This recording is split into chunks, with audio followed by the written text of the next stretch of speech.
Good afternoon students. आज हम पढ़ेंगे करिकुलम। करिकुलम क्या होता है? करिकुलम का अर्थ होता है पाठ्यक्रम। ये तीन प्रकार से हम समझ सकते हैं। पाठ्यक्रम का शाब्दिक अर्थ होता है एटमोलॉजिकल मीनिंग, व्युत्पत्ति कैसे हुई करिकुलम की। करिकुलम शब्द लैटिन भाषा का शब्द है जिसका अर्थ होता है दौड़ का मैदान। जिसमें छात्र अपने निश्चित लक्ष्य तक पहुंचता है, या हम ये कह लें कि जो निर्धारित लक्ष्य के लिए जो निर्धारित बिंदु होते हैं उनको जब वह छात्र पूरी तरह से प्राप्त कर लेता है, वह एक पाठ्यक्रम को प्राप्त कर लेता है। करिकुलम का जो संकुचित अर्थ है वह है अध्ययन का कोर्स या सिलेबस, जिसको कि हम सामान्य भाषा में उपयोग में लाते हैं कि इस कक्षा का ये सिलेबस है। इसको हम इस तरीके से भी बता सकते हैं कि जिसमें विषयों की सीमाएं निश्चित होती हैं वह सिलेबस कहलाता है। उदाहरण के तौर पर हम देखते हैं कि प्री प्राइमरी का सिलेबस क्या है, प्राइमरी का सिलेबस क्या है, मिडिल, हाई, हायर सेकेंडरी या महाविद्यालयीन कक्षा का सिलेबस निर्धारित रहता है, तो वह इसके संकुचित अर्थ को प्रकट करता है। और लास्ट जो व्यापक अर्थ होता है करिकुलम का, उसमें विद्यार्थियों के लिए आयोजित उन सभी अनुभवों एवं क्रियाओं का समायोजन किया जाता है जिससे विद्यार्थियों का सर्वांगीण विकास हो सके।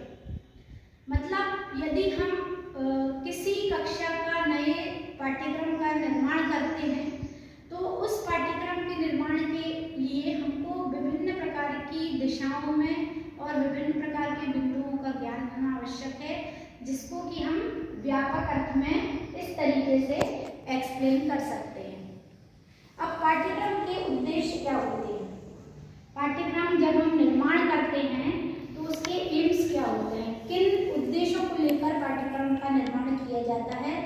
तो सबसे पहला उद्देश्य हमारा होता है बुद्धि का विकास। पाठ्यक्रम जिस कक्षा के लिए भी बनाया जा रहा है उस कक्षा में पूर्व ज्ञान के आधार पर तथ्यों को रखा जाए, फैक्ट्स को रखा जाए, पूर्व में छात्रों ने क्या पढ़ा था उसको बेस बनाते हुए आगे के पाठ्यक्रम का निर्धारण होना आवश्यक होता है, जिसका कि मुख्य उद्देश्य होता है कि छात्रों की बुद्धि का विकास हो सके। पाठ्यक्रम ऐसा ना हो कि उनकी बुद्धि के स्तर को और कमजोर कर दे। पाठ्यक्रम का आधार ऐसा होना चाहिए जो छात्रों की बुद्धि का विकास कर सके। दूसरा उद्देश्य है हमारा आवश्यकताओं, रुचियों, योग्यताओं, क्षमताओं और अभिव्यक्तियों में सहायक होना चाहिए पाठ्यक्रम। यदि हम आवश्यकताओं की बात करें तो जैसे विद्यालयीन शिक्षा प्राप्त करने के बाद कोई भी स्टूडेंट जो कि कॉम्पिटिटिव एग्जाम देता है तो पाठ्यक्रम उसकी आवश्यकता के अनुसार होना चाहिए। कोई बच्चा यदि ह्यूमैनिटीज में या कला में रुचि रखता है तो वह उसी पाठ्यक्रम को लेकर आगे बढ़े, तो पाठ्यक्रम में रुचि का विशेष ध्यान रखना जरूरी रहता है। इसमें यहाँ यह भी आवश्यक है कि जो पाठ्यक्रम विद्यार्थी पढ़ रहा है वह उस पाठ्यक्रम के अनुकूल उसका मानसिक स्तर या बौद्धिक स्तर है या नहीं, इस बात का विशेष ध्यान रखना आवश्यक है। योग्यता, यदि हम योग्यता के बिना पाठ्यक्रम के उद्देश्यों को लेकर चलते हैं तो हम ये देखते हैं कि जो विद्यार्थी है वह अपनी शैक्षिक उपलब्धि को पूर्ण नहीं कर पाया, क्योंकि वह उस विषय को पढ़ने की उसमें योग्यता नहीं है। जैसे कई विद्यार्थी जो होते हैं उनको गणित विषय में कठिनाई का अनुभव होता है, तो गणित विषय के पाठ्यक्रम को कुछ कक्षाओं तक इस तरीके से निर्धारित किया जाए कि वह केवल उन कक्षाओं को पास करके आगे बढ़ सके और उसका जो उस विद्यार्थी का जिस पाठ्यक्रम में रुचि है वह आगे जाकर उस पाठ्यक्रम को पूर्ण तरीके से पढ़ सके। क्षमताओं का विकास होना भी जरूरी है। यदि पाठ्यक्रम के आधार में हम विद्यार्थी कैपेसिटी का ध्यान नहीं रखेंगे, जैसे कि एक सेशन 10 महीने का होता है स्कूल का, कि कोई भी सेशन हम लेके चलते हैं तो उसमें इस तरीके के पाठ्यक्रम का समायोजन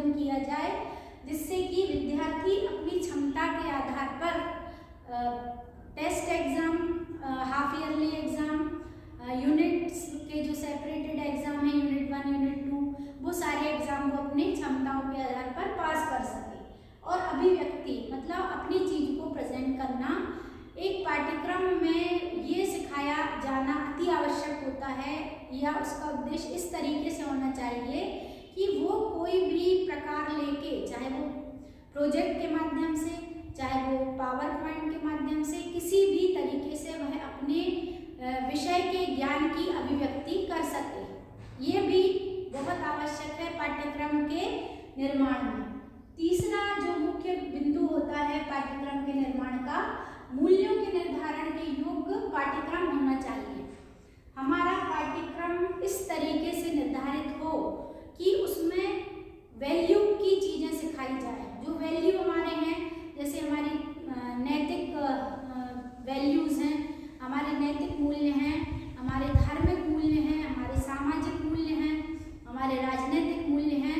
तो जिस विषय के भी हम पाठ्यक्रम का निर्माण कर रहे हैं उसमें मूल्यों का निर्धारण बहुत महत्वपूर्ण स्थान रखता है।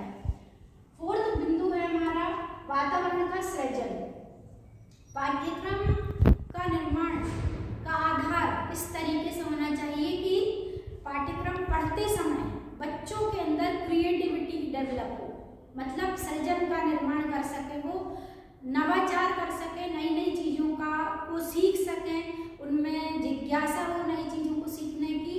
इस तरीके से वातावरण के सृजन के आधार पर वह तर्क करना, निर्णय करना, निरीक्षण करना और अवलोकन करना, ये सारे बिंदु के आधार पर हम निश्चित कर सकते हैं।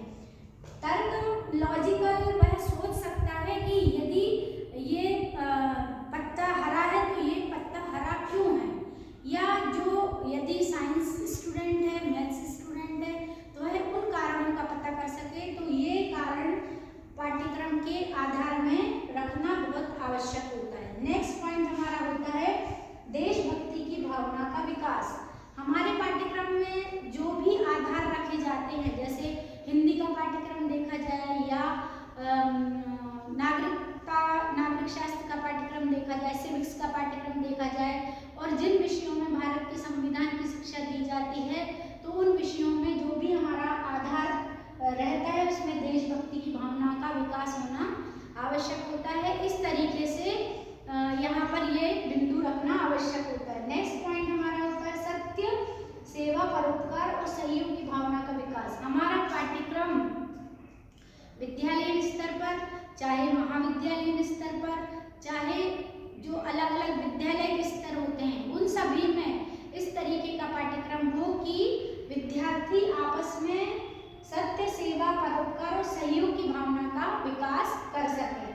लास्ट पॉइंट हमारा है बालकों को सामाजिक दृष्टिकोण का विकास करना। बालकों में सामाजिक दृष्टिकोण का विकास करना, हम सभी जानते हैं कि प्रथम पाठशाला हमारा परिवार है, परंतु विद्यार्थी जब परिवार से बाहर निकलता है वह विद्यालय में प्रवेश करता है और वह उन सब चीज़ों को जो परिवार से सीख कर आया है वह उनको प्रयोग करता है और विद्यालयों में जाकर अपने अंदर विभिन्न प्रकार की भावनाओं का विकास करता है।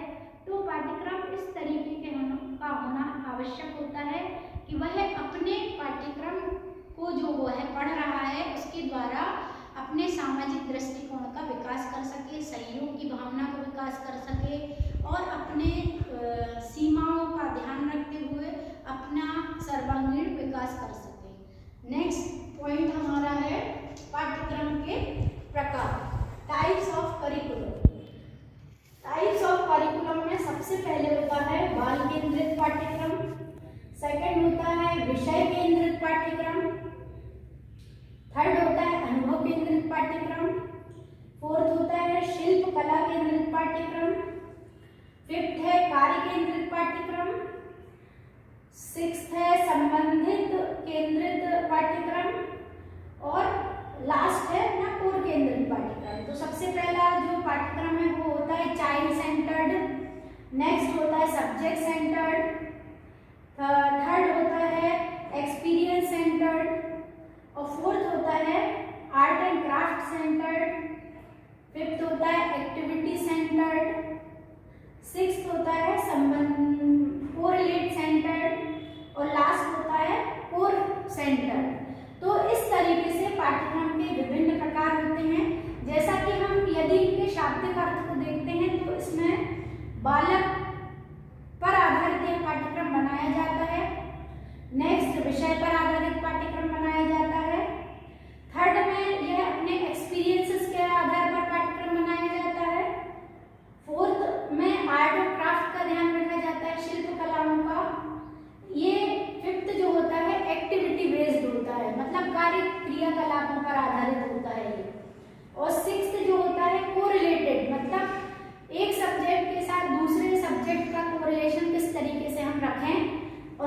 होता है